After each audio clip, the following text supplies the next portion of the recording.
বর্তমানে আমরা অনেক মুসলমান অনেক সময় হতাশ হয়ে যাই। কি হতাশ? এজন্য হতাশ হয়ে যাই যে হায় আল্লাহ, এত মায়ের খাইতেছি আমরা এই শতাব্দীতে, সারা দুনিয়াতে তো আমরা মার খাচ্ছি। আফগানিস্তানে না হয় 21 থেকে মার খাওয়া বন্ধ হয়েছে, এর আগে তো সব।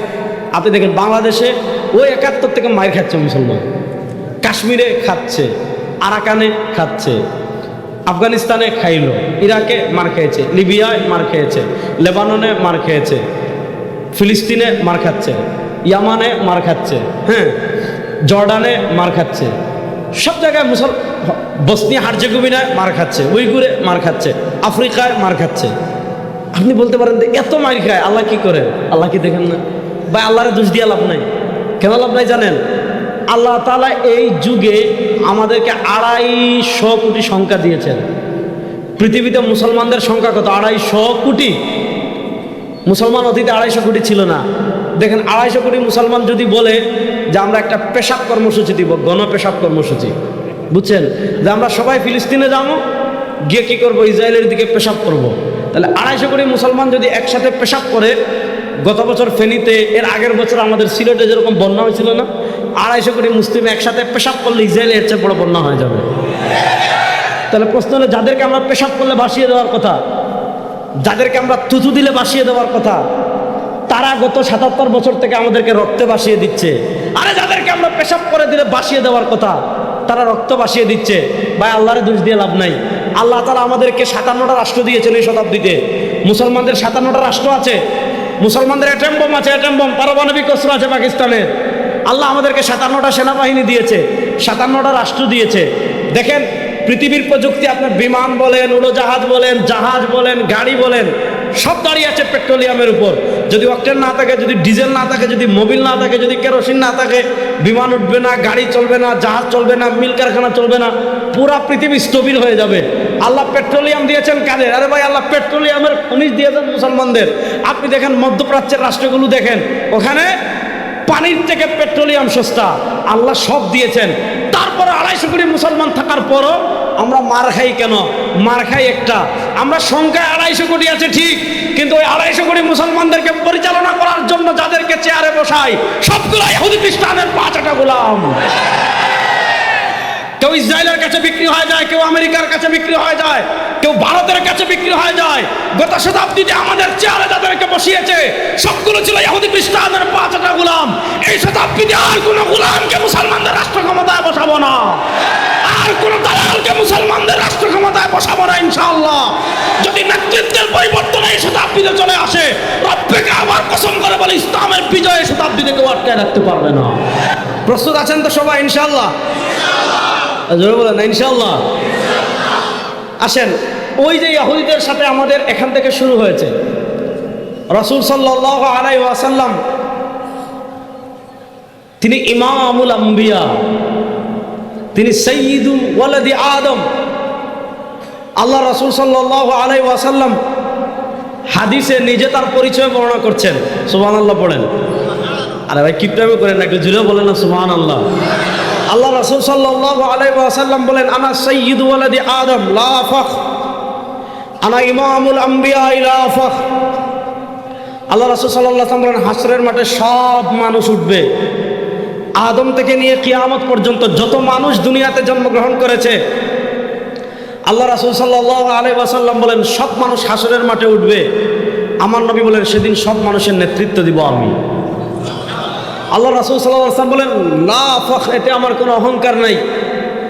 আমার রাসূলের মাকাম কত বড়, আমার রাসূলের শান কত বড়। আল্লাহ তাআলা বলেন আলাম নাশরাহ লাকা সাদরাক ওয়া ওয়াদা'না আনকা বিজরাক আল্লাযী আনকাযা যাহরাক ওয়া রাফা'না লাকা যিকরাক। আল্লাহ বলেন হাবিব, আপনার সম্মান যদি দিনাজপুরের মানুষ বর্ণনা না করে, আপনার সম্মান যদি বাংলাদেশের মানুষ বর্ণনা না করে, আপনার সম্মান যদি জাজিরাতুল আরবের মানুষ বর্ণনা না করে, আল্লাহ বলেন হাবিব আপনি চিন্তা করবেন না, ওয়া রাফা'না লাকা যিকরাক, আপনার সম্মান আলোচনাকে আমি আল্লাহ সমুন্নত করে দিয়েছি। কেমনে সমুন্নত করেছেন? হাদিসে কুদসিতে আল্লাহ নিজে বলেন, কি বলেন? ইদা যুকিরতু যুকিরতা মাই। আমার নবীর সম্মান আল্লাহ কেমনে বুলন্দ করেছেন? ইদা যুকিরতু যুকিরতা মাই। হাবিব দুনিয়াতে মানুষ যেখানে আমি আল্লাহর নাম নিবে, আমার আল্লাহর নামের সাথে দুনিয়াতে আপনার নামও থাকবে। এজন্য আপনি দেখেন, আপনি যদি কালেমা তাইয়্যিবায় যান, তাহলে আপনি দেখবেন আল্লাহর তাওহীদ আছে, আমার নবীর রিসালাত আছে। লা ইলাহা ইল্লাল্লাহ, আল্লাহর তাওহীদ, সাথে আমার নবীর রিসালাত আছে।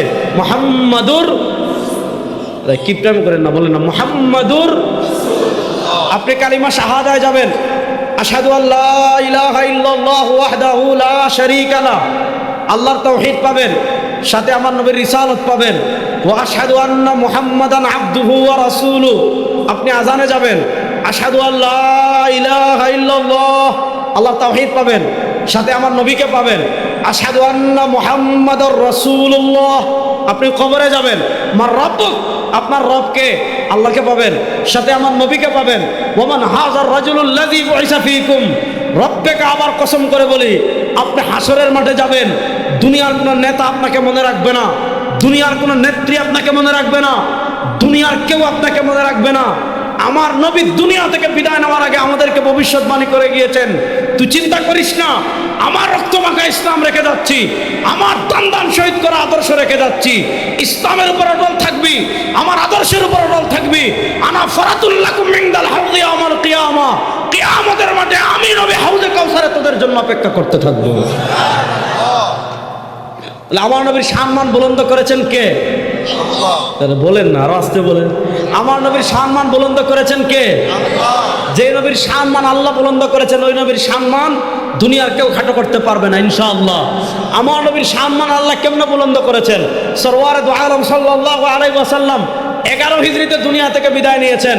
আজকে মুসলমানদের ঈমান আগের মতো নাই, আজকে মুসলমানদের আমল তার মতো নাই। সরওয়ারে দু আলম দুনিয়া থেকে 1400 বছর আগে চলে গিয়েছেন। 1400 বছর পরেও আমার নবীর মাকাম কত, আমার নবীর মর্যাদা কত, বুঝার জন্য এটা বুঝেন, আল্লাহ রাসূল সাল্লাল্লাহু আলাইহি ওয়াসাল্লামের একটা চুল মুবারকের সম্মানের হেফাজতের জন্য, আল্লাহ নবী সাল্লাল্লাহু আলাইহি ওয়াসাল্লামের একটা নখ মুবারকের সম্মান হেফাজতের জন্য এই পৃথিবীতে লক্ষ মুসলমান জীবন দেওয়ার জন্য 24 ঘন্টা প্রস্তুত থাকে। বলেন আমার নবীর সম্মান বুলন্দ করেছেন কে? আল্লাহ। বলেন আমার নবীর সম্মান বুলন্দ করেছেন কে? আল্লাহ। আল্লাহ। দেখেন রাসূল, আমার সাথে বলেন আমাদের নবী, সবাই বলেন আমাদের নবী। আমি 5টা আকীদা বলবো, এটা বলবেন, সবাই বলবেন, শিখতে হবে। আমাদের নবী, এ তো আসতে বললে হবে। বলেন আমাদের নবী নিষ্পাপ, বলেন না নিষ্পাপ, নিষ্কলঙ্ক, পুত পবিত্র, তার কোনো ছোট গুনাহ নাই, বড় গুনাহ করার প্রশ্নই আসে না। আবার বলেন আমাদের নবী নিষ্পাপ, নিষ্কলঙ্ক, পুত পবিত্র, তার কোনো ছোট গুনাহ নাই, বড় গুনাহ করার প্রশ্নই আসে। যাদের মাথার টুপি নাই এমন একজন দাঁড়ান তো, 2-5টা বলেন দেখি, বিসমিল্লাহ। যাদের মাথার টুপি নাই এমন একজন দাঁড়িয়ে বলতে পারবেন 5টা? আমার পক্ষ থেকে পুরস্কার আছে। একজনও নাই?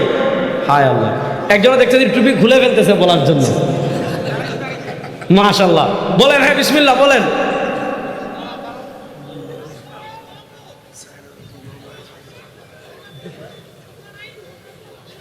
মাশাআল্লাহ বলেন, আর জুড়ে বলেন না মাশাআল্লাহ। এটা হলো আহলুস সুন্নাহ ওয়াল জামাতের আকীদা। দেখেন রাসূল সাল্লাল্লাহু আলাইহি ওয়াসাল্লাম প্রাতিষ্ঠানিক নবুয়তের দায়িত্ব পেয়েছেন যখন তার বয়স 40 বছর, কিন্তু রাসূল সাল্লাল্লাহু আলাইহি ওয়াসাল্লাম মর্যাদাগত দিক থেকে নবী। একটা হলো নবুয়ত বিজ জামান, আরেকটা হলো নবুয়ত বিজ জাত। এগুলো অনেক কঠিন ব্যাখ্যা। আমাদের দারুম দেওবন্দের প্রতিষ্ঠাতা যিনি কাসিম নানতবী রহমতুল্লাহ আলাইহি, তার তাহযীরুন নাস বিমা আনকারা মিন আসার ইবনে আব্বাস এই কিতাবে ব্যাখ্যা করেছেন। এটা হলো নবুয়ত বিজ জামান, জামানাগত দিক থেকে আমাদের নবী সবার শেষে এসেছেন। এটা হলো নবুয়ত বিজ জাত, মর্যাদাগত দিক থেকে, ফজিলতের দিক থেকে, সত্তাগত দিক থেকে আমাদের নবী কোন সময় থেকে নবী? আল্লাহ রাসূল নিজে বলেন কুনতু নবিয়্যাম ওয়া আদামু বাইনার রূহি ওয়াল জাসাদ। আল্লাহ এখনো আদমের বডি তৈরি করেন নাই, আল্লাহ এখনো আদমের শরীর তৈরি করেন নাই। যখন আল্লাহ আদমের বডি তৈরি করার জন্য, যখন আল্লাহ আদমের শরীর তৈরি করার জন্য জান্নাতে মাটি আর পানিকে একত্রিত করেছেন, আদমের স্ট্রাকচার তৈরি করবেন, আমার নবী বলেন ওই সময় থেকে আমি নবী। রাসূল সাল্লাল্লাহু আলাইহি ওয়াসাল্লাম মক্কায় আসলেন। মনোযোগ, রাসূল সাল্লাল্লাহু আলাইহি ওয়াসাল্লাম মক্কায় আসলেন।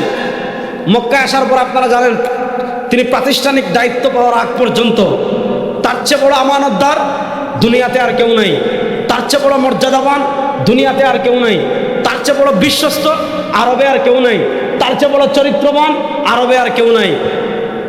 রাসূল সাল্লাল্লাহু আলাইহি ওয়াসাল্লাম যখনই বলেছেন ইয়া আইয়ুহান নাস কুলু লা ইলাহা ইল্লাল্লাহ তুফলিহুন, ও মুসলমান, আল্লাহ রাসূল মুসলমানকে বলে নাই, বলেছেন ইয়া আইয়ুহান নাস, সারা দুনিয়ার মানুষ, যদি দুনিয়া আখিরাতে সফলকাম হতে চাও, কারো বাপের স্লোগান তোমাকে মুক্তি দিবে না, কারো নেতার স্লোগান তোমাকে মুক্তি দিবে না, কারো নেত্রীর স্লোগান তোমাকে মুক্তি দিবে না। শোনেন, আজকে মুসলমানদেরকে নানা জাতিতে বিভক্ত করে এক এক জায়গায় এক এক স্লোগান শিখিয়েছে, অথচ আল্লাহর কোরআন বলে ওমা আরসালনা মিন ক্বাবলিকা মির রাসূলিন ইল্লা নূহি ইলাইহি আন্নাহু লা ইলাহা ইল্লা আনা ফাবুদুন। আল্লাহ দুনিয়াতে যত নবী পাঠিয়েছেন, আল্লাহ দুনিয়াতে যত রাসূল পাঠিয়েছেন, সব নবী এবং সব রাসূল সারা দুনিয়ার মানুষকে বলেছেন, যদি দুনিয়া আখিরাতে মুক্তি লাভ করতে চাও, তোমাদের স্লোগান জয় বাংলা হতে পারে না, কারো বাপের স্লোগান হতে পারে না, কারো নেতার স্লোগান হতে পারে না, কারো নেত্রীর স্লোগান হবে না, মুসলমানের স্লোগান হবে লা ইলাহা ইল্লাল্লাহ। জোরে বলেন না, মুসলমানের স্লোগান হবে কি লা ইলাহা ইল্লাল্লাহ। এটা হলো আমাদের জাতীয় স্লোগান।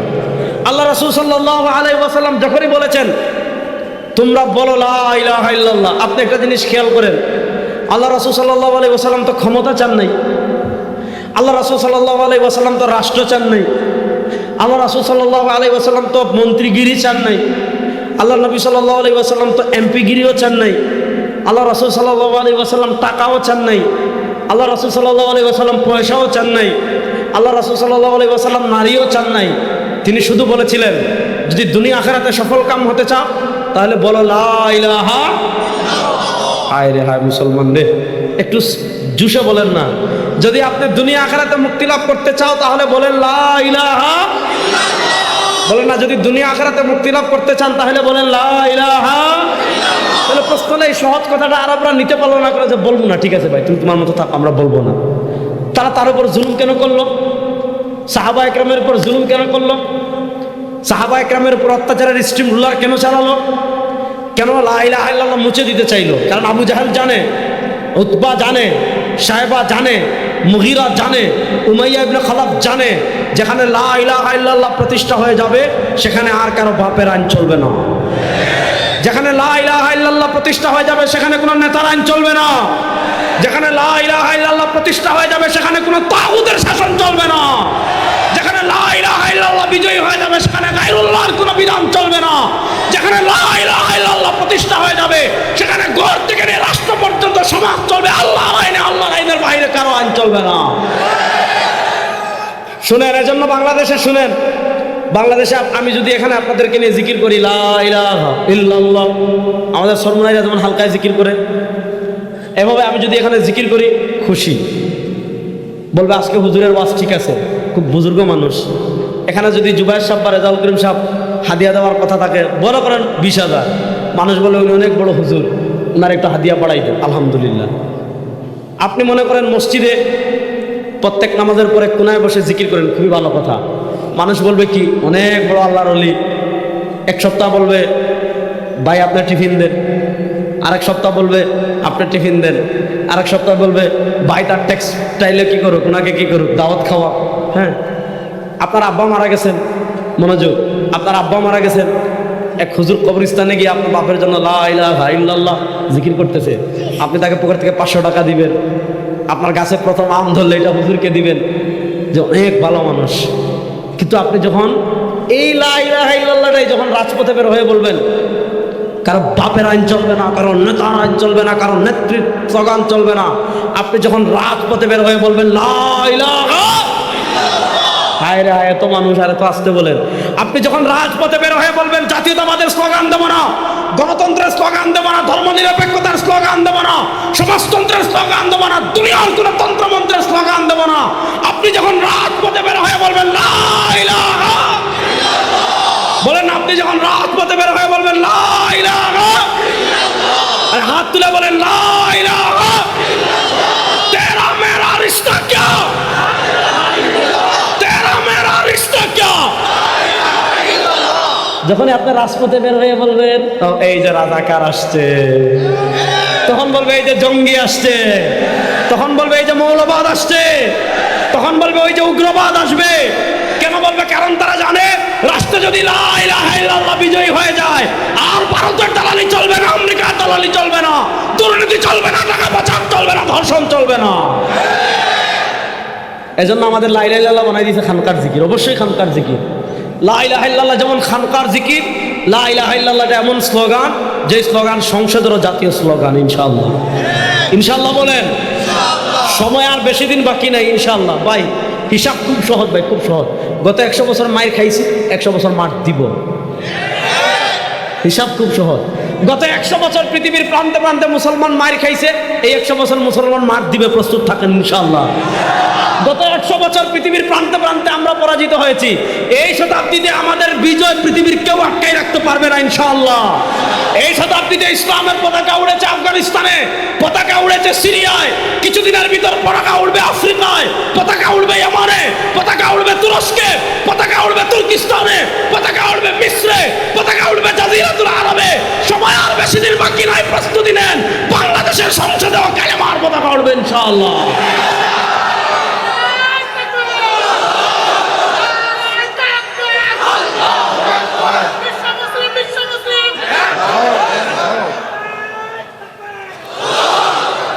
প্রস্তুত আছেন তো মুসলমান? ইনশাআল্লাহ।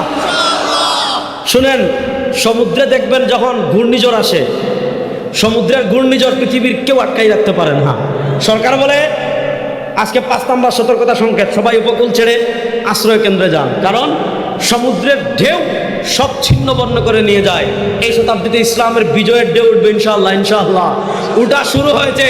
গণতন্ত্র বঙ্গোপসাগরে যাবে, ধর্মনিরপেক্ষতা বঙ্গোপসাগরে যাবে, সমাজতন্ত্র বঙ্গোপসাগরে যাবে, ব্রিটিশের আইন বঙ্গোপসাগরে যাবে, পুঁজিবাদ বঙ্গোপসাগরে যাবে। সময় আর বেশি দিন বাকি নাই। ইমারতগামী বাংলাদেশ ও ইমারতে ইসলামের প্রতিষ্ঠা হবে ইনশাআল্লাহ। দিনাজপুরের তারুণ্য ইমারতে ইসলামের জন্য প্রস্তুত আছেন না? নাই? আল্লাহ সবাইকে কবুল করুক, সবাই বলেন আমিন। রাসূল সাল্লাল্লাহু আলাইহি ওয়াসাল্লাম যখন মক্কায় বললেন আর আবু জাহেলের স্লোগান হবে না, লাত মূর্তির স্লোগান হবে না, মানাত মূর্তির স্লোগান হবে না, উজ্জা মূর্তির স্লোগান হবে না। রাসূল সাল্লাল্লাহু আলাইহি ওয়াসাল্লাম যখনই মক্কায় বলেছেন কুলু লা ইলাহা ইল্লাল্লাহ, এদের গায়ে লাগছে আগুন। মনোযোগ, এদের গায়ে লাগছে আগুন। এমন কোনো জুলুম নাই, এমন কোনো অত্যাচার নাই।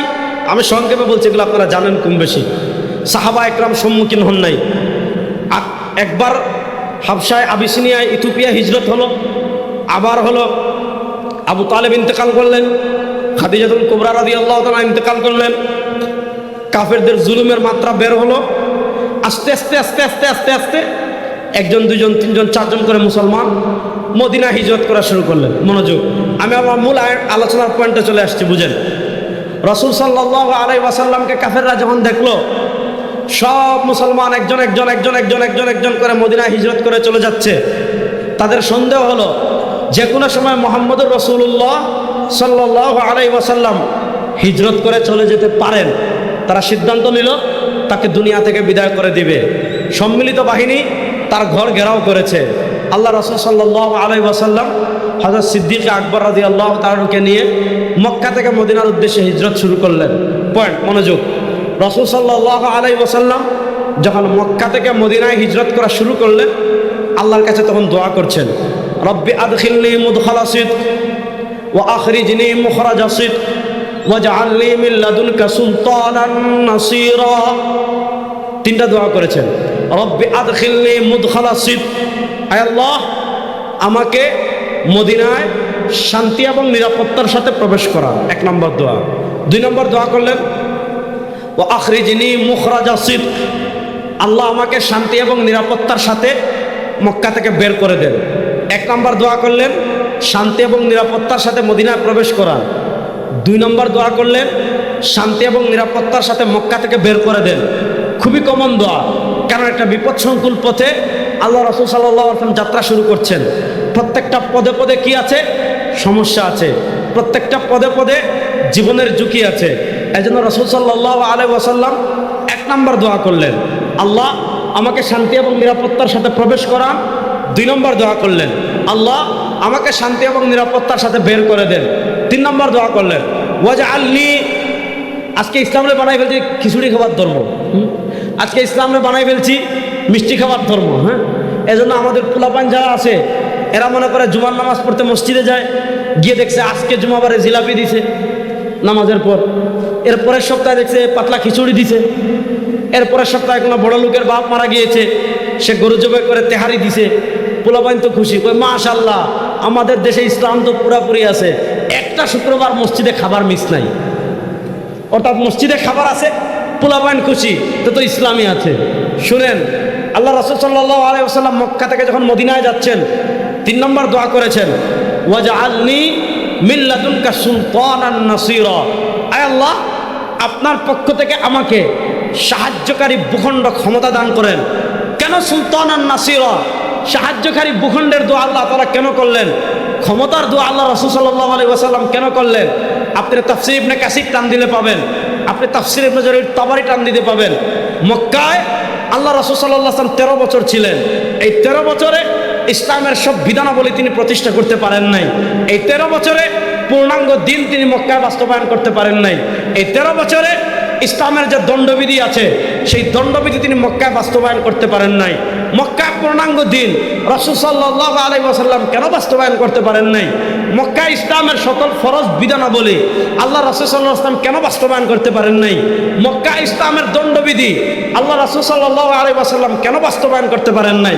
কারণ একটা, মক্কার ক্ষমতার বাগডোর তার কাছে ছিল না, মক্কার ভূখণ্ডের মালিকানা তার কাছে ছিল না, মক্কার রাজত্ব তার কাছে ছিল না, মক্কার পাওয়ার তার কাছে ছিল না, মক্কার ক্ষমতা তার কাছে ছিল না। মক্কার পাওয়ার ছিল আবু জাহেলের কাছে, মক্কার পাওয়ার ছিল উমাইয়ার কাছে, মক্কার পাওয়ার ছিল রবিআর কাছে, মক্কার পাওয়ার ছিল মুগীরার কাছে। এজন্য রাসূল সাল্লাল্লাহু আলাইহি ওয়াসাল্লাম মক্কার 13 বছরে উপলব্ধি করতে পেরেছিলেন, মক্কার 13 বছরে বুঝতে পেরেছিলেন, যদি সব শরীয়তের বিধানাবলী জমিনে বাস্তবায়ন করতে হয়, যদি পূর্ণাঙ্গ দিন জমিনে বাস্তবায়ন করতে হয়, যদি ইসলামের অর্থনীতি বাস্তবায়ন করতে হয়, যদি ইসলামের দণ্ডবিধি বাস্তবায়ন করতে হয়, তাহলে ক্ষমতা লাগবে, ভূখণ্ড লাগবে। এজন্য আল্লাহ রাসূল সাল্লাল্লাহু আলাইহি ওয়াসাল্লাম 3 নম্বর দোয়া করেছেন, ওয়াজআলনি মিন লাদুনকা সুলতানান নাসীরা, আয় আল্লাহ মদিনার ভূখণ্ডের রাজত্ব আপনি আমাকে দান করেন। রাসূল সাল্লাল্লাহু আলাইহি ওয়াসাল্লাম মদিনায় গেলেন, দেখেন মক্কার প্রথম দিকে আল্লাহ তাআলা দিন পরিপূর্ণ করার বিধান অবতীর্ণ করেন নাই। মদিনার শুরুতে আল্লাহ তাআলা আল-ইয়াওমা আকমালতু লাকুম দীনাকুম অবতীর্ণ করেন নাই। পয়েন্টটা ভালো করে বুঝবেন। বিদায় হজ্জে আল্লাহ তাআলা আয়াত নাজিল করেছেন, আল-ইয়াওমা আকমালতু লাকুম দীনাকুম ওয়া আতমামতু আলাইকুম নি'মাতি ওয়া রাদিতু লাকুমুল ইসলাম দীনা। আল্লাহ তাআলা কখন অবতীর্ণ করেছেন? দেখেন, যখন মক্কার পরিবারে ইসলাম প্রতিষ্ঠা হয়ে গিয়েছে, যখন মক্কার সমাজে ইসলাম প্রতিষ্ঠা হয়ে গিয়েছে, যখন মদিনার পরিবারে ইসলাম প্রতিষ্ঠা হয়ে গিয়েছে, যখন মদিনার সমাজে ইসলাম প্রতিষ্ঠা হয়ে গিয়েছে, যখন মদিনার অর্থনীতিতে ইসলাম প্রতিষ্ঠা হয়ে গিয়েছে, যখন মদিনার বিচার ব্যবস্থায় ইসলাম প্রতিষ্ঠা হয়ে গিয়েছে, যখন মদিনার রাষ্ট্রে ইসলাম প্রতিষ্ঠা হয়ে গিয়েছে, যখন মদিনার ঘর পরিচালিত হয় ইসলাম দ্বারা, মদিনার ব্যবসা পরিচালিত হয় ইসলাম দ্বারা, মদিনার সমাজ পরিচালিত হয় ইসলাম দ্বারা, মদিনার অর্থনীতি পরিচালিত হয় ইসলাম দ্বারা, মদিনার বিচার ব্যবস্থা পরিচালিত হয় ইসলাম দ্বারা, মদিনার রাষ্ট্র পরিচালিত হয় ইসলাম দ্বারা। সব জায়গায় যখন ইসলামের বিধান প্রতিষ্ঠা হয়ে গিয়েছে, আল্লাহ বলেন আল-ইয়াওমা আকমালতু লাকুম দীনাকুম, আজ তোমাদের জন্য দিনকে পরিপূর্ণ করে দিয়েছি, আজ তোমাদের জন্য শরিয়াকে পরিপূর্ণ করে দিয়েছি। কখন দিয়েছে? ঘর থেকে নিয়ে রাষ্ট্র পর্যন্ত সব জায়গায় যখন ইসলাম প্রতিষ্ঠা হয়েছে। এরপরে আপনি দেখবেন, খুব ভালো করে বুঝবেন, আমার সাথে সবাই বলেন ইসলাম। হায় আল্লাহ, দিনাজপুরের মানুষ কম খান মনে হয়। বাংলাদেশের সবচেয়ে খাঁটি চাল তো আপনাদের, এখান থেকে সারা বাংলাদেশের চাউল যায়। আর আপনারা যদি এত আসতে বলেন, তাহলে আমি সিলেটের মানুষ, আমি কেমনে কি করব? তাহলে আমার সাথে সবাই জোরে বলেন ইসলাম। আরো জোরে বলেন ইসলাম পরিপূর্ণ। কোনো সন্দেহ আছে? যেই জিনিসটা পরিপূর্ণ হয়, এই জিনিস, মনে করেন আপনি একটা ঘর বানাইছেন, এখানে আর ইটের লাগানোর কোনো জায়গা নাই, সেখানে আপনি যত দামি ইট হোক সেটা লাগানোর আর কোনো সুযোগ আছে? নাই। তাহলে ইসলাম পরিপূর্ণ। ঘর কেমনে চলবে? ইসলামে আছে। সমাজ কেমনে চলবে? ইসলামে আছে। পরিবার কেমনে চলবে? ইসলামে আছে। ব্যবসা কেমনে চলবে? ইসলামে আছে। বিচার ব্যবস্থা কেমনে হবে? ইসলামে আছে। অর্থনীতি কেমনে হবে? ইসলামে আছে। সংবিধান কেমন হবে? ইসলামে আছে। ত্যায্য সম্পত্তি বন্টন করবেন কেমনে? ইসলামে আছে। বিবাহ শাদী করবেন কেমনে? ইসলামে আছে। ঘুমাবেন কেমনে? ইসলামে আছে। খাবেন কেমনে? ইসলামে আছে। গোসল করবেন কেমনে? ইসলামে আছে। বাথরুমে যাবেন কেমনে? বের হবেন কেমনে? ইসলামে আছে। রাষ্ট্র কেমনে চলবে? ইসলামে আছে। আপনার ঠিক বললেও ঠিক, না বললেও ঠিক। রাষ্ট্র কেমনে চলবে? ইসলামে আছে না নাই? জুড়ে বলেন, রাষ্ট্র কেমনে চলবে? ইসলামে আছে না নাই? বিচার ব্যবস্থা কেমনে হবে? ইসলামে আছে না নাই? এই জন্য মদিনা রাষ্ট্র থেকে নিয়ে ইসলামের 1300 বছরের ইতিহাস দেখবেন, মনোযোগ দিয়ে বুঝেন।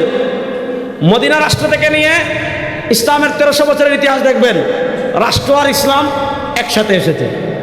ইসলামও আছে, রাষ্ট্রও আছে। রাষ্ট্র আর ইসলাম আলাদা ছিল না। এই আলাদা কখন হয়েছে? ভালো করে শুনেন।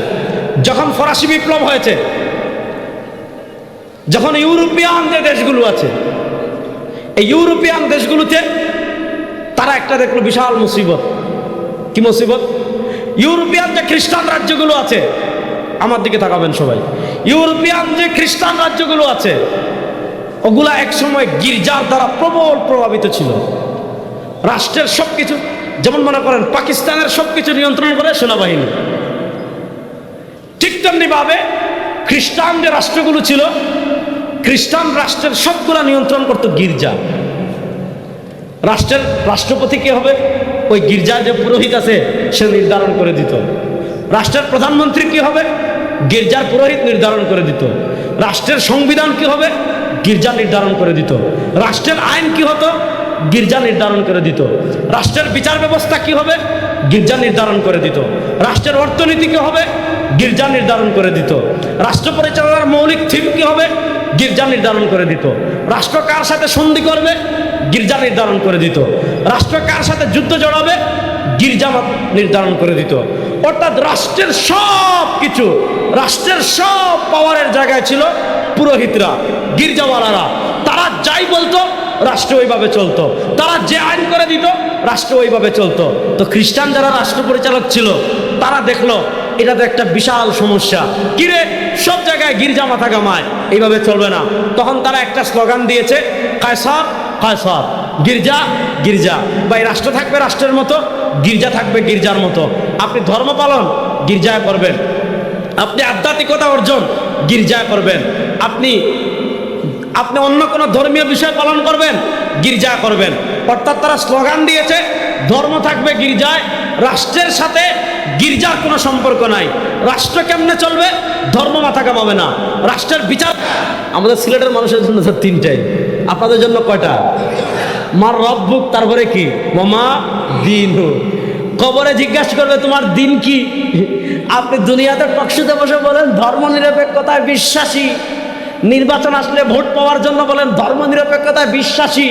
হুজুরদের মতো ইসলাম নিয়ে বাড়াবাড়ি করা যাবে না।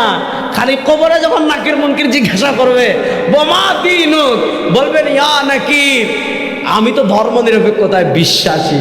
মায়ের যেটা মাটিতে পড়বে এটা তুলে দিবে। এজন্য কবরে কোনো বন্ডামি চলবে। এবার মুসলমানদেরকে এই চিন্তা কেমনে গিলাবে যে ধর্ম আলাদা রাষ্ট্র আলাদা?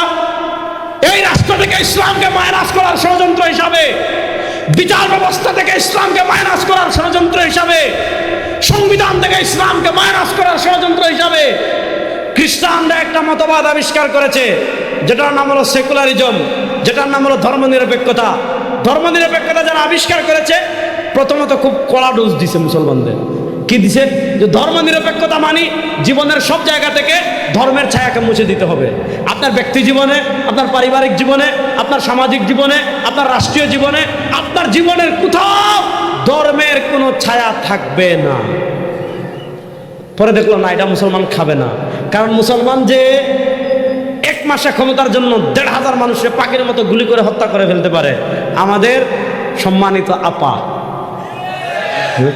বলেন আমাদের সম্মানিত আপা, তিনি দেখছেন না মুসলমানদেরকে ধোঁকা দেওয়ার জন্য বলতেন কি যে আমি ঘুম থেকে উঠে প্রথম জায়নামাজ তালাশ করি, আমি ফজরের পরে প্রথম কোরআন পড়ি। এগুলো বাংলাদেশে আপনারা শুনেন নাই? শুনেছেন। আবার দেখেছেন একজন বলতো, এই হুজুররা তোমরা কিসের ধর্ম শিখাইবা, আমি প্রতিদিন 80 রাকাত তাহাজ্জুদ পড়ি। আর একজনের সংসদে গিয়ে বলেছে, হুজুরদের থেকে কি ধর্ম শিখবেন, এরা তো ধর্ম ব্যবসায়ী, এরা বলে গান বাজনা হারাম। আমি 86টা বুখারী মুসলিম মিশকাত পড়েছি, গান বাজনা হালাল। এরকম ভণ্ডামি আমাদের দেশে ছিল কি ছিল না? তো আমাদের দেশের ধর্মের ছায়া সব জায়গা থেকে মুছে দিতে এটা তো মুসলমান মানবে না। কারণ খুনি সেও তাহাজ্জুদের গল্প শোনায়, টেন্ডারবাজ সেও তাহাজ্জুদের গল্প শোনায়, দর্শক সেও কোরআন তিলাওয়াতের গল্প শোনায়, ভারতের 5টা গোলাম মুদির দালাল এরাও মুসলমানদেরকে ইমানের গল্প শোনায়। তো তারা দেখছে যদি মুসলমানদেরকে এইটা বলে জীবনের সব জায়গা থেকে ধর্মের ছায়া মুছে দিতে হবে, এটা মুসলমান গিলবে না। তাহলে কি করে? ধর্মনিরপেক্ষকে আরেকটু সহজ করে, মানে আপনি মরবেন ঠিকই, বিশেষ পাওয়ার একটু কমাইছে, মানে দিন শেষে আপনার ইমান যাবে, কিন্তু ডাইরেক্ট তো মুসলমান বুঝে ফেলবে। এখন ইমানটা এমনভাবে যাবে, আপনি তাবলিগও করবেন কিন্তু ইমান নাই, আপনি নামাজ পড়বেন নিয়ে ইমান নাই, আপনি চরমনায় হালকায় জিকিরে যাবেন খবর নাই, আপনার ইমান নাই। কেমনে জানেন? শুনেন, এবার মুসলমানদেরকে ওইটা শিখাইছে যে ধর্ম এটা নিয়ে বাড়াবাড়ি করা যাবে না, ধর্ম এটা ব্যক্তি জীবনে পালনের জন্য। মুসলমানদেরকে শিখিয়েছে খ্রিস্টানরা বলতে ধর্ম থাকবে গির্জায়, গির্জার বাইরে ধর্ম আসবে না। এজন্য খ্রিস্টান হতে হলে এত কিছু লাগে না। যখন ডিসেম্বর মাসের 26 তারিখ আসবে, আপনি ক্রিসমাস ডে পালন করবেন, বিশাল কেক কাটবেন, বড়দিন পালন করবেন, 3-4 দিন গান বাজনা করবেন, হই হুল্লোড় করবেন, বাস আপনি খ্রিস্টান। এর বাইরে আর কিচ্ছু নাই। তার ব্যক্তি জীবন কেমনে চলবে? তার ধর্ম ডিরেকশন দেনা, যেভাবে মন চায় চালা। তার সমাজ কেমনে চলবে? ধর্ম ডিরেকশন দেনা, যেভাবে মন চায় চালা। সে ব্যবসা কেমনে করবে? তার ধর্ম ডিরেকশন দেনা, যেভাবে মন চায় কর। সে বিয়ে শাদী কেমনে করবে? তার ধর্ম ডিরেকশন দেনা, যেভাবে মন চায় কর। সে ত্যায্য সম্পত্তি কেমনে বন্টন করবে? তার ধর্ম ডিরেকশন দেনা, যেভাবে মন চায় কর। সে রাজনীতি কেমনে করবে? তার ধর্ম ডিরেকশন দেনা, যেভাবে মন চায় কর। সে রাষ্ট্র কেমনে চালাবে? তার ধর্ম ডিরেকশন দেনা, যেভাবে মন চায় কর। যেমন খ্রিস্টানরা তাদের ধর্মকে গির্জাবন্দি করে ফেলেছে, হিন্দুরা তাদের ধর্মকে মন্দিরবন্দি করে ফেলেছে। এর বিপরীত আমাদের ইসলাম। আমি হাঁটবো কেমনে? ইসলামে আছে না নাই? আরে জোরে বলেন। আমি হাঁটবো কেমনে? ইসলামে আছে না নাই? আমি খাবো কেমনে? ইসলামে আছে না নাই? আমি ঘুমাবো কেমনে? ইসলামে আছে না নাই? আমি বাথরুমে যাবো কেমনে, বের হবো কেমনে? ইসলামে আছে না নাই? আমি ব্যবসা করবো কেমনে? ইসলামে আছে না নাই? আমি রাজনীতি করবো কেমনে? এটা নাই। জোরে বলেন। আমি রাজনীতি করবো কেমনে? ইসলামে আছে না নাই? আমি রাষ্ট্র চালাবো কেমনে? ইসলামে আছে না নাই? আমি বিচার করবো কেমনে? ইসলামে আছে না নাই? এবার খ্রিস্টানদের মতো আমাদেরকে শিখিয়েছে ধর্ম নিরপেক্ষতা, মানে ধর্ম থাকবে মসজিদে, ধর্ম থাকবে মাদ্রাসায়, ধর্ম থাকবে মাজারে, ধর্ম থাকবে খানকায়, ধর্ম থাকবে ওয়াজ মাহফিলে, রাষ্ট্র পরিচালনায় আব্রাহাম লিঙ্কন, অর্থনীতিতে পুঁজিবাদ, বিচার ব্যবস্থায় ব্রিটিশ, শিক্ষা ব্যবস্থায় ব্রিটিশ। এটার নাম ধর্ম না তামাশা? জোরে বলে, এটার নাম ধর্ম না তামাশা? এজন্য দেখবেন আমাদের দেশে রাজনৈতিক নেতারা এসে বক্তব্য দিবে, আমরা যতদিন ক্ষমতায় থাকবো ওয়াজ মাহফিল কেউ বাধা দিতে পারবে না। খুব ভালো কথা। এসব বক্তব্য দিবে, আমরা যতদিন রাষ্ট্র ক্ষমতায় থাকবো মসজিদে নামাজ পড়তে কেউ বাধা দিতে পারবে না। ঠিক আছে ভাই, আপনি এটাও বলেন যে আমরা যতদিন ক্ষমতায় থাকবো রাষ্ট্র চলবে কোরআন অনুযায়ী, আমরা যতদিন ক্ষমতায় থাকবো রাষ্ট্র চলবে ইসলাম অনুযায়ী। এটা বলেন না কেন? কারণ আমাদের মাথায় ঢুকিয়ে দিয়েছে ইসলাম মানে শুধু মসজিদ, ইসলাম মানে শুধু ইবাদত না। ইবাদত যেমন ইসলামে আছে, রাষ্ট্র পরিচালনা তেমন ইসলামে আছে। গত 100 বছর তারা ধোঁকা দিয়েছে। এবার দুলো মাথার দিকে ঠেলে ফেলে প্রস্তুতি নেন। এই বাংলাদেশ আর গণতন্ত্র চলবে না, ধর্ম নিরপেক্ষতায় চলবে না। আল্লাহ কোরআনের বাংলাদেশ গড়ার জন্য প্রস্তুত আছেন না? না।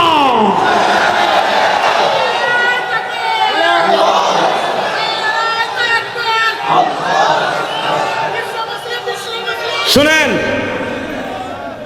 এখানে ইমান কেমনে হারায়? শুনেন, আমরা মনে করি ইমান এটা গরিবের বউ। ভালো করে শুনেন ভাই, বসেন বসেন বসেন, দেখবেন ভাই আমার না দেখলেও সমস্যা নেই। এ কালো মানুষ না দেখলে কি কথা শুনেন, বুঝেন নাই?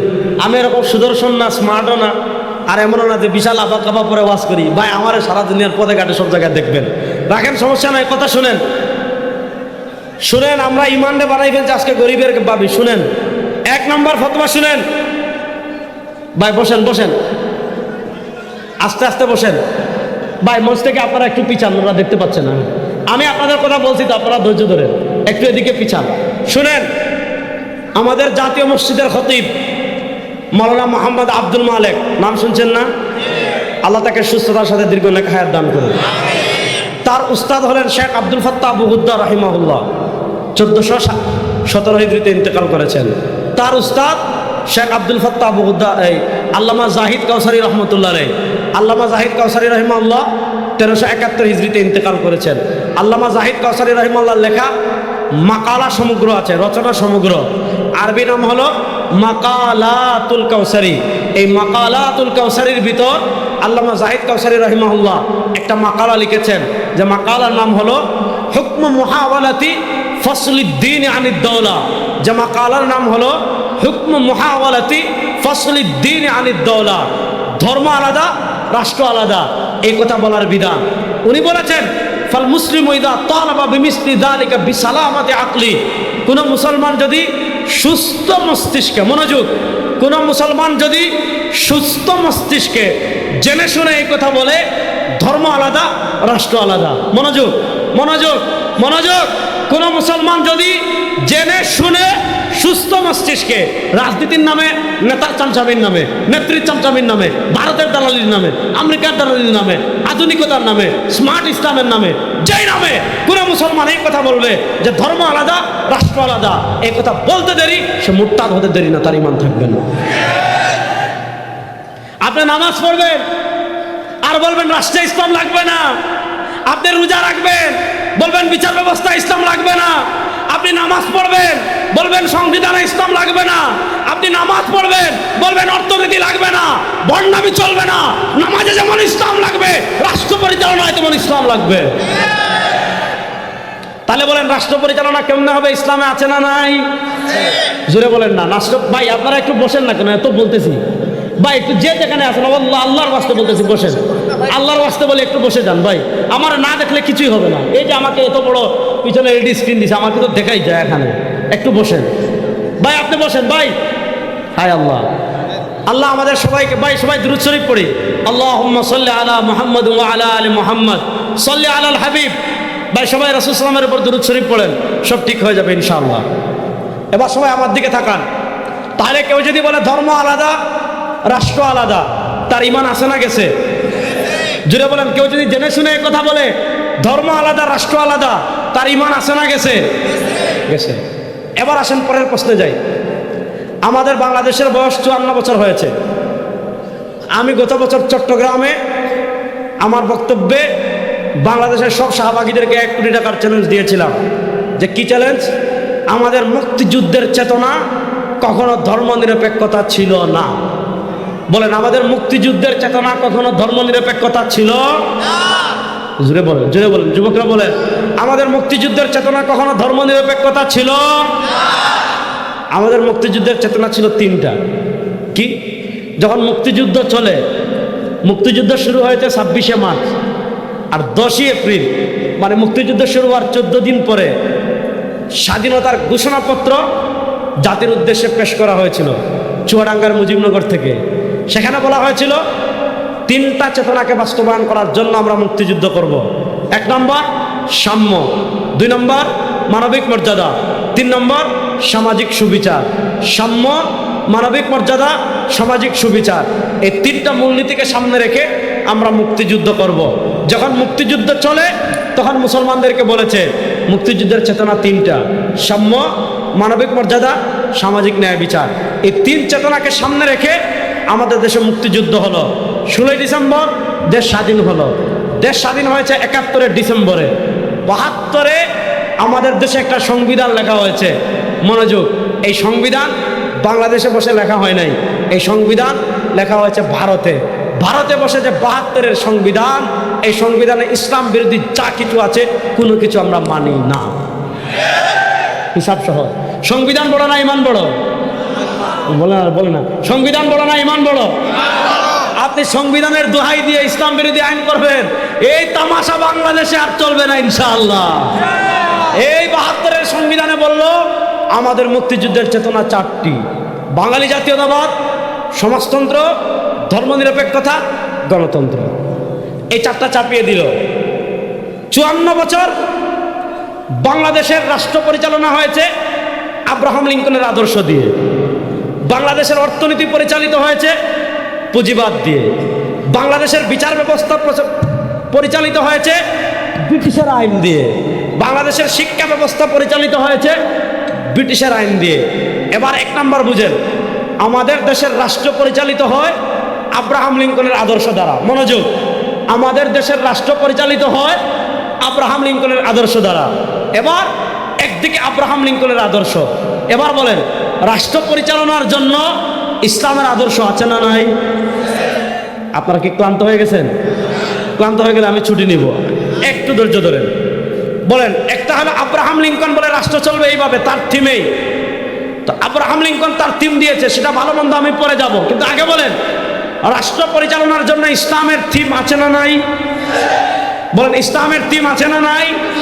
কিন্তু আমাদের দেশ ইসলামের থিম অনুযায়ী চলে না আব্রাহাম লিঙ্কনের আদর্শ অনুযায়ী চলে?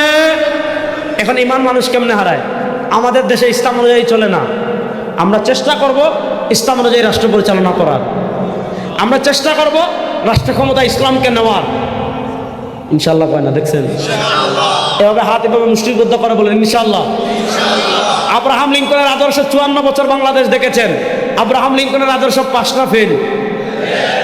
আর আসতে বলেন, আব্রাহাম লিঙ্কনের আদর্শ পাস না ফেল?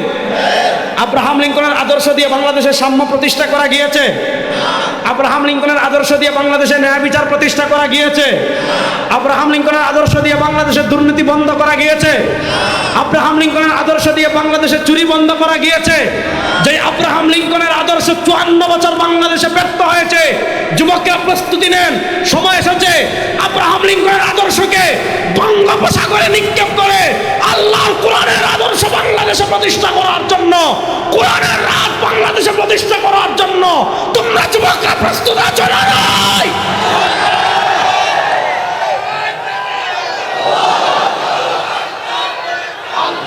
শুনেন দিনাজপুরের মুসলমান শুনেন, এখন মানুষ ইমান হারায় কেমনে শুনেন। এখন যদি আপনি সুশীল হন, সুশীল বুঝছেন, আপনি বললেন হুজুর ধর্ম নিয়ে বাড়াবাড়ি করবেন না, আমরা গণতন্ত্রে বিশ্বাসী। এখন আপনি যদি মনে করেন ইসলামের থেকে গণতন্ত্র আপডেট, আপনি যদি মনে করেন ইসলামের থেকে গণতন্ত্র বেশি কার্যকর, আপনি যদি মনে করেন ইসলামের থেকে গণতন্ত্রে মানুষ শান্তি বেশি পাবে, ন্যায় বিচার বেশি পাবে, রব্বিকে আবার পছন্দ করে বলি, আপনি যদি ইসলাম থেকে গণতন্ত্রকে বেশি কার্যকর বলেন, সারা রাত তাহাজ্জুদ পড়লো আপনি কাফের। সারা রাত তাহাজ্জুদ পড়লো আপনার ইমান নেই।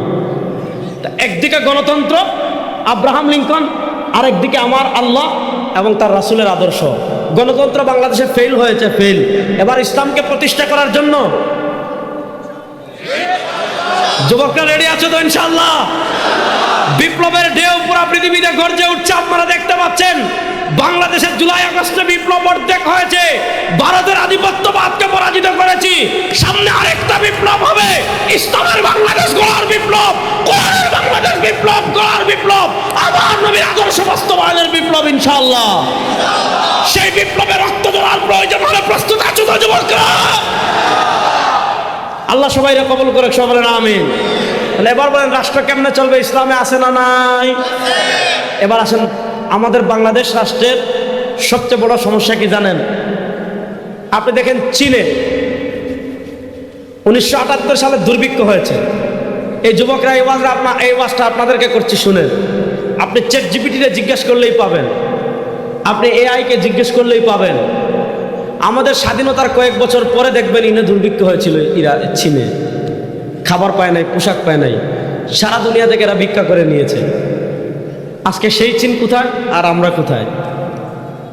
আজকে সেই চীন পৃথিবীর সুপার পাওয়ার। মালয়েশিয়া স্বাধীন হয়েছে আমাদের পরে। আজকে বাংলাদেশ থেকে হাজার হাজার যুবক মালয়েশিয়ায় যায়। আমাদের দেশে যারা সরকারে যায় তারা কখন বলে আমাদের দেশ সিঙ্গাপুর হয়ে গেছে, কেউ বলে আমেরিকা হয়ে গেছে। দেখেন কি একটা তামাশা, আপনি সিঙ্গাপুর বানানোর স্বপ্ন বললে দেখবেন কেউ কিছু কয় না, ও ঠিক আছে বানান সিঙ্গাপুর। মালয়েশিয়ার কথা বললে কেউ কিছু বলে না। আমেরিকার কথা বললে যে আমার দেশকে আমেরিকা বানাবো, কেউ কিছু বলবে না। আমার দেশকে ইংল্যান্ড বানাবো, কেউ কিছু বলবে না। কিন্তু যখনই বলবেন দেশকে আফগানিস্তান বানাবো, বুঝেন নাই কথা? যখনই বলবেন দেশকে কি বানাবো, তখন একজনের অ্যালার্জি তৈরি হয় কি হয় না? তো প্রশ্ন হলে কিরে ভাই, মালয়েশিয়া বানানোর কথা বললে তোর চেতনায় কোনো সমস্যা নাই, সিঙ্গাপুর বানানোর কথা বললে তোর চেতনায় কোনো সমস্যা নাই, হ্যাঁ, আমেরিকা বানানোর কথা বললে তোর চেতনায় কোনো সমস্যা নাই, ইংল্যান্ড বানানোর কথা বললে তোর চেতনায় কোনো সমস্যা নাই, আফগানিস্তান বানানোর কথা বললেই তোর চেতনায় কেন লাগে? আসলে সমস্যা হইল ইসলামের বিজয় তারা পৃথিবীর কোনো ভূখণ্ড দেখতে চায় না। আমাদের দেশের সবচেয়ে বড় সমস্যা কি? দুর্নীতি। আপনি পৃথিবীতে এমন কোনো নজির নাই যে ব্যাংক ডাকাতি করে ফেলছে। ব্যাংক, একজন মানুষ 57,000 কোটি টাকা যেই রাষ্ট্র থেকে চুরি করতে পারে। একজনে জিজ্ঞাসা আল্লাহ আছেন তার দলিল কি? জিজ্ঞাসা একজনে যে আল্লাহ আছেন তার দলিল কি? বলছে আল্লাহ আছেন তার সবচেয়ে বড় দলিল বাংলাদেশ। কথা বুঝছেন? জিজ্ঞাসা করছে আল্লাহ আছে তার দলিল কি? বলছে আল্লাহ আছে সবচেয়ে বড় দলিল বাংলাদেশ। বেচারা বেবাচেকা খেয়ে গেছে যে আল্লাহ আছে তার দলিল বাংলাদেশ।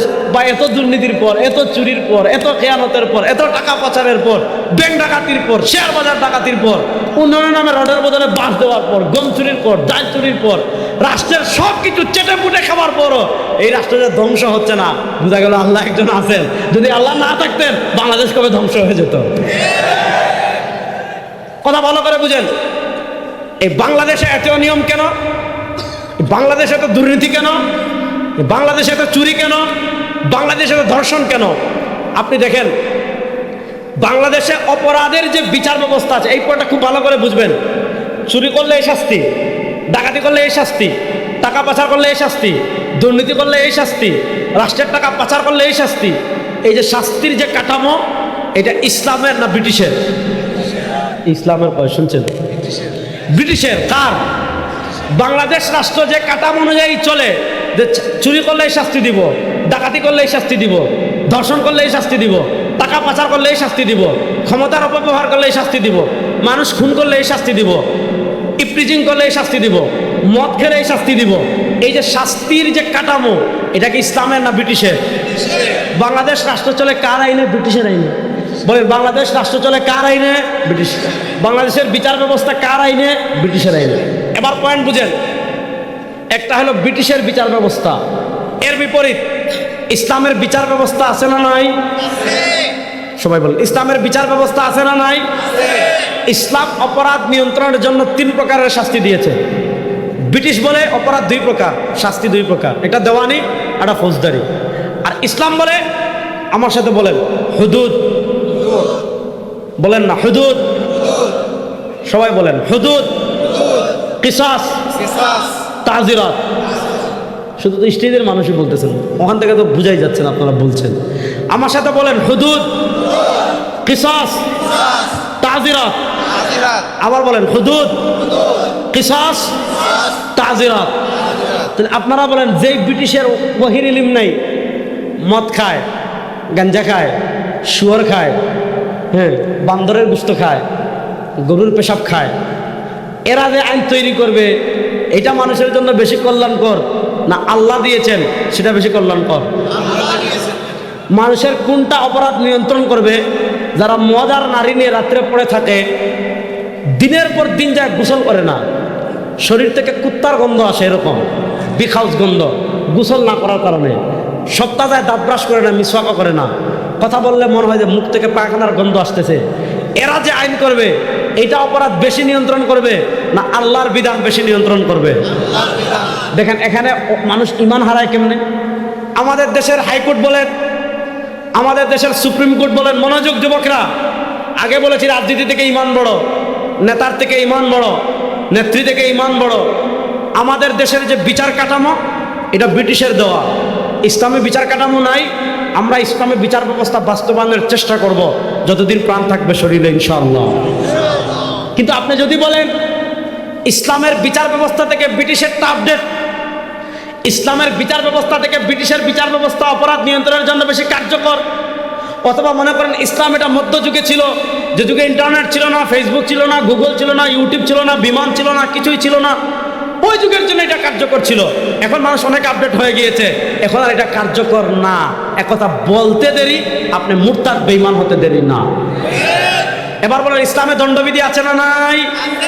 এবার আমাদের দেশের দণ্ডবিধি ইসলামের না ব্রিটিশের? জুড়ে বলেন, আমাদের দেশের দণ্ডবিধি ইসলামের না ব্রিটিশের? এবার আসলে আমি একটা একটা করে ব্রিটিশের আইনের ব্যর্থতা দেখাই, শুনেন। এই যে 54 বছর আমাদের রাষ্ট্রের হাজার হাজার কোটি টাকা এই ব্রিটিশ প্রবর্তিত বিচার ব্যবস্থার পিছনে খরচ হলো। আপনি একটা চিন্তা করেন, অপরাধ নিয়ন্ত্রণের জন্য বাংলাদেশে কত লক্ষ পুলিশ আছে, তাদের বেতন কত? কতটা কোর্ট আছে, তাদের কোর্টের পিছনে রাষ্ট্রের খরচ কত? কত র্যাব বাহিনী আছে, তাদের পিছনে রাষ্ট্রের খরচ কত? কারাগার আছে, এটার পিছনে রাষ্ট্রের খরচ কত? এই যে হাজার হাজার কোটি কোটি টাকা রাষ্ট্র প্রতি বছরে খরচ করছে, আপনারা বলেন এই 54 বছরে ব্রিটিশ প্রবর্তিত আইন দিয়ে চুরি বন্ধ করা গিয়েছে? আরে ভাই, আমরা যদি কেউ জুতা চুরি করে, মনে করেন এখানে আমি আসছি, আমার জুতা একজনে চুরি করে ফেলছে, আপনারা যদি ধরে ফেলেন ওই ব্যক্তি আবরার সাহেবের জুতা চুরি করছে, তার কি অবস্থা হবে চিন্তা করেন। এখানে মনে মাহমুদুল হক সাহেব আসবেন, ধরেন কেউ তার মোবাইলটা চুরি করে ফেলছে, আপনি ধরে ফেলছেন যে এই ব্যক্তি মাহমুদুল হক সাহেবের মোবাইল চুরি করেছে, আপনি তার অবস্থা কি করবেন? দেখেন, মোবাইল চুররে আমরা পিটাই, জুতা চুররে আমরা পিটাই, পকেট মাররে আমরা পিটাই, জুতা চুররে চুরি মনে করি, পকেট চুরিরে চুরি মনে করি, মোবাইল চুরিরে চুরি মনে করি। কিন্তু যারা রাষ্ট্র ক্ষমতায় বসে এক ক্লিকে হাজার কোটি টাকা বিদেশে চুরি করে নিয়ে যায়, ওই চোরদের হাতে আমরা রাষ্ট্রের ক্ষমতা অর্পণ করি, দেখে আমরা চুরি মনে করি না। শুনেন, এবার ব্রিটিশের আইন আর ইসলামের আইনের পর তুলনামূলক পর্যালোচনা করি। শুনেন, ব্রিটিশের আইনে 54 বছর বিচার করেছেন, আপনি চুরি বন্ধ করতে পারেন নাই। 54 বছর যে ব্রিটিশের আইন দিয়ে চুরি বন্ধ করতে পারেন নাই, আগামীর বাংলাদেশের রাষ্ট্র ক্ষমতায় যারা যাবে, আর যদি 54,000 বছর বাংলাদেশে থাকেন, 54 বছরে পারেন নাই, 54,000 বছরে ব্রিটিশের আইন দিয়ে বাংলাদেশে চুরি বন্ধ করতে পারবেন না। এবার বাংলাদেশের চুরি বন্ধ হোক, আপনারা চান কি চান না? কারা কারা চান দেখে হাত তুলেন তো। বাংলাদেশের চুরি বন্ধ হোক, আপনারা চান কি চান না? আমাদের দেশের অর্থনীতি দাঁড়িয়ে আছে দুটা জিনিসের উপর, এটা রেমিটেন্স। আমাদের প্রবাসীরা মাথার কাম পায়ে ফেলে টাকা কামায়, ব্যাংকে পাঠায়। আর আরেকটা কি, আমাদের এই যে কারখানা, মিল কারখানা, শিল্প বাণিজ্য, দেশে পোশাক তৈরি হয়, বিভিন্ন পণ্য বিদেশে উৎপাদন করে। এই শিল্প আর রেমিটেন্স, এটার উপর আমাদের রাষ্ট্রের অর্থনীতি দাঁড়িয়ে আছে। আমাদের প্রবাসীরা মাথার ঘাম পায়ে ফেলে টাকা কামায় দেশে পাঠায়, আমাদের শ্রমিক ভাইরা মাথার ঘাম পায়ে ফেলে রাষ্ট্রকে রেমিটেন্স দেয়, আর চোরের বাচ্চা চোরেরা ক্ষমতায় বসে এক ক্লিকে হাজার কোটি টাকা বিদেশে চুরি করে নিয়ে যায়। এই ব্রিটিশের আইন দিয়ে 54 বছরে পারেন নাই। এবার আপনারা চুরি বন্ধ করতে হলে আমাদের কাছে আসেন। আমাদের কাছে আসা লাগবে না, আল্লাহর কোরআনের কাছে যান। আল্লাহর কোরআনের কাছে যান। আল্লাহর কোরআন চুরির যে সমাধান দিয়েছে, মাত্র 3 মাসের জন্য, বেশি না। 51 বছর লাগবে না, 54 বছর লাগবে না, 100 বছর লাগবে না, মাত্র 3 মাসের জন্য কোরআনের বিচার ব্যবস্থা বাস্তবায়ন করেন, বাংলাদেশের চুরি বন্ধ হয়ে যাবে। কেমনে বন্ধ হবে শুনেন। ইসলাম বলে আস-সারিকু ওয়াস-সারিকাতু, মনোযোগ যুবকরা আছেন তো আমার সাথে। ইসলাম বলে আস-সারিকু ওয়াস-সারিকাতু ফাকতাউ আইদিয়াহুমা জাযাআম বিমা কাসাবা। তো পেটের দায়ে খাবার পায় নাই, হন্য হয়ে চুরি করে ফেলছে, তার ইসলাম হাত কাটার কথা বলে না। আপনি রাষ্ট্রের ক্ষমতা পেয়ে তসররুফ করে রেমিটেন্স চুরি করে নিয়ে যাবেন, রিজার্ভ চুরি করে দিয়ে যাবেন, রাষ্ট্র আপনাকে বাজেট দিয়েছে রাস্তা করেন, আপনি রড না দিয়ে বাঁশ দিয়ে টাকা চুরি করে নিয়ে যাবেন। রাষ্ট্র চাল দিয়েছে, চাল বিতরণ না করে টাকা নিয়ে যাবেন। গম দিয়েছে, গম না দিয়ে টাকা চুরি করে যাবেন। শ্রমিকদের বেতন মেরে টাকা চুরি করে বড় লোক হবেন। ইসলাম বলেন নট এলাও, রাস্তা বন্ধ। এভাবে করবেন। ইসলাম বলে সুরাজি উদ্যানে নেন, সারা জাতিকে খবর দেন, সব টেলিভিশনকে খবর দেন, লাইভ দেখান, বিসমিল্লাহির রহমানির রহিম বলে 2 হাত কবজি পর্যন্ত কেটে ফেলে দেন, শেষ। আপনি 3 মাসের জন্য এই আইন করেন, দেখেন ইসলাম চুরির কি সুন্দর শাস্তি দিছে। হাত কবজি পর্যন্ত কেটে ফেলাই দেন। এটা বলে নাই যে আপনার লাঠি দিয়ে পিটা, কি পিটাইবেন ভাই? হাড্ডি ভাঙবে। আপনার সিঙ্গাপুর গিয়ে চিকিৎসা করে সুস্থ হয়ে যাবে। জেলে দিবেন, বাংলাদেশের জেলখানার যে অবস্থা, টাকা থাকলে ওখানে বাঘের দুধও পাওয়া যায়, ঠিক না বেঠিক? এখন আপনি চুরি নিয়ন্ত্রণ করবেন কেমনে? ইসলামী আইনে আসেন, শুধু 3 মাসের জন্য ঘোষণা দেন, আগামী 3 মাসে কেউ চুরি করলে সুরাদি উদ্যানে নিয়ে হাত কেটে ফেলবো। দেখেন ইসলাম চুরির শাস্তি দিছে, হাত কবজি পর্যন্ত কেটে ফেলে দেন।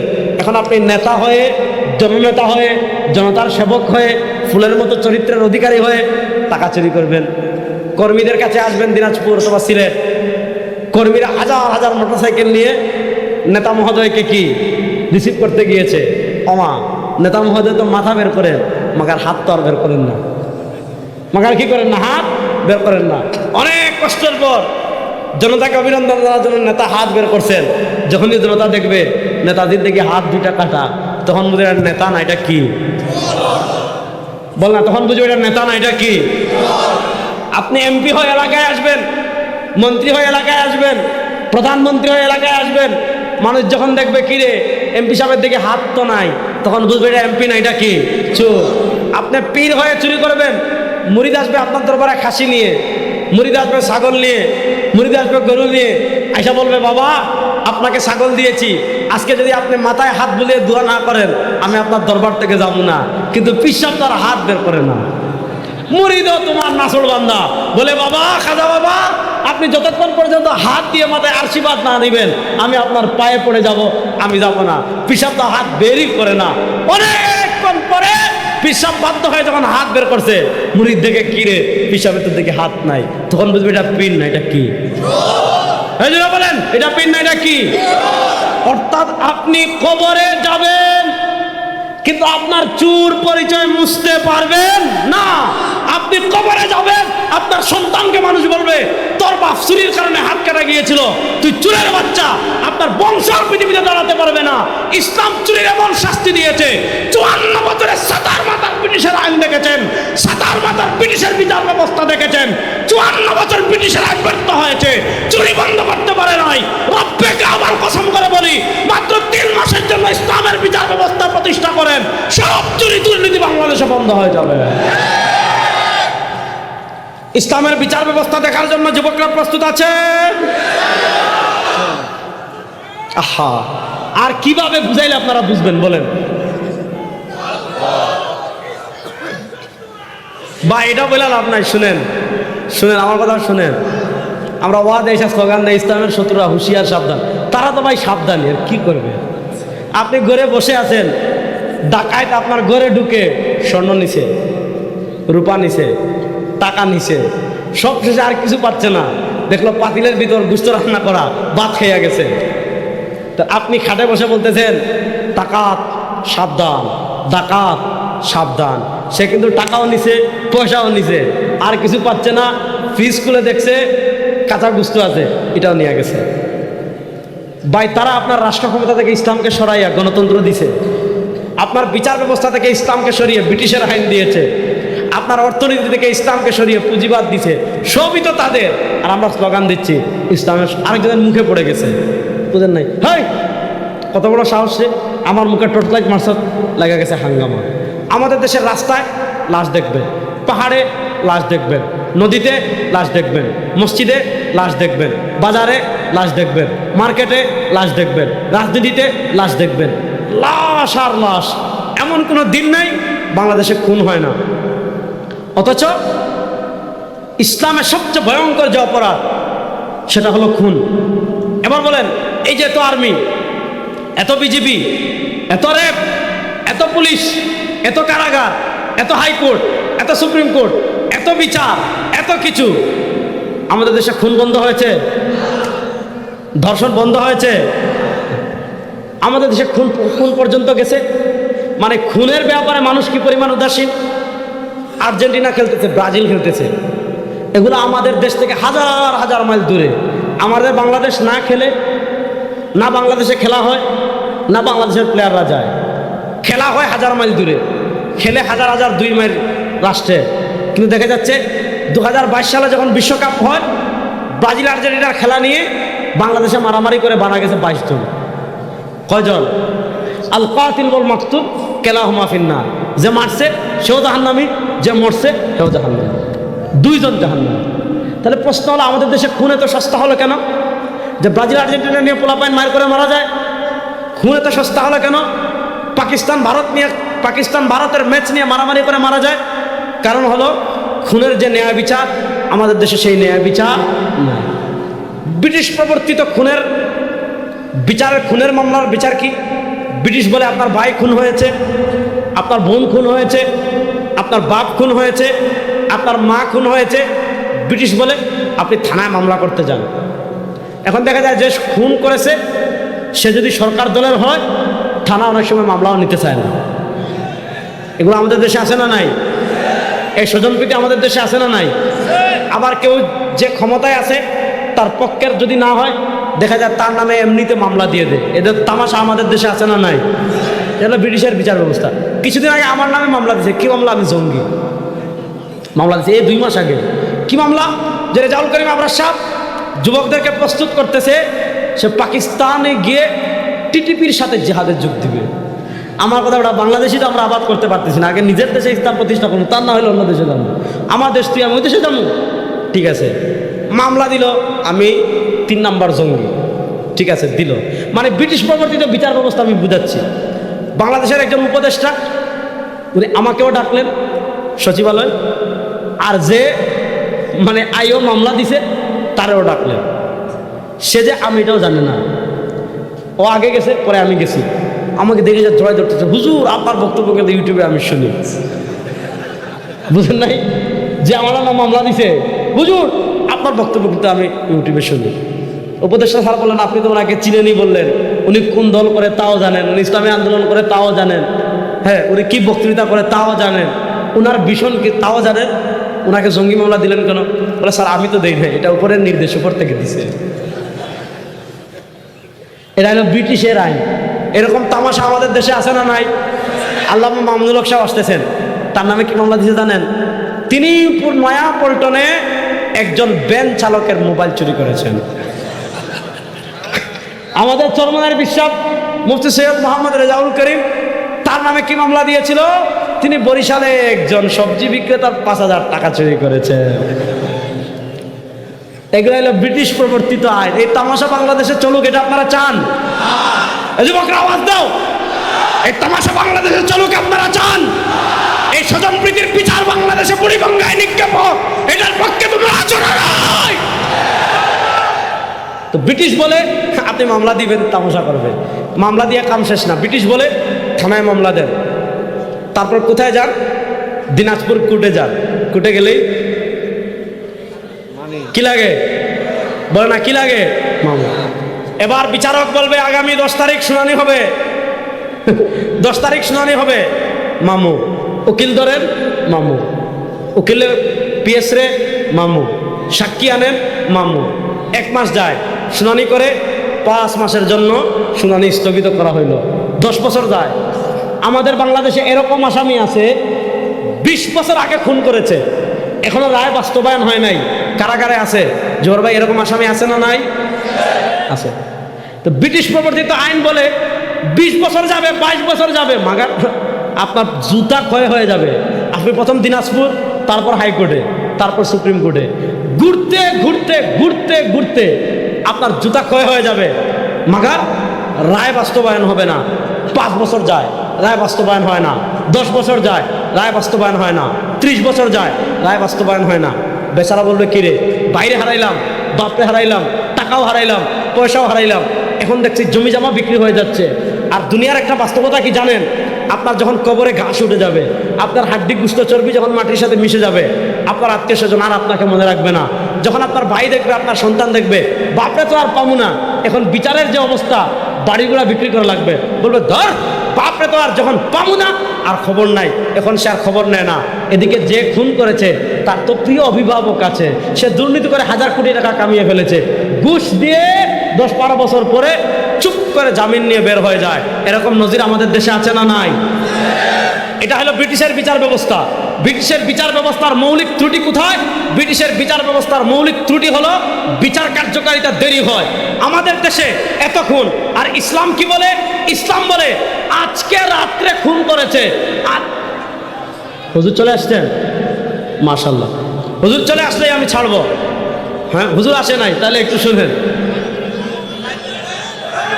আমি এটা বলে একটু শুনবেন তো ইনশাআল্লাহ। ব্রিটিশ বলে বিচার বাস্তবায়ন হতে 25 বছর, আর ইসলাম বলে আজকে রাত্রে খুন করেছেন, যদি ফজরের আগে প্রমাণিত হয়ে যায়, ভাই বসেন, আপনারা বসেন, হুজুর আসলে আমি ছাড়বো, বসেন বসেন।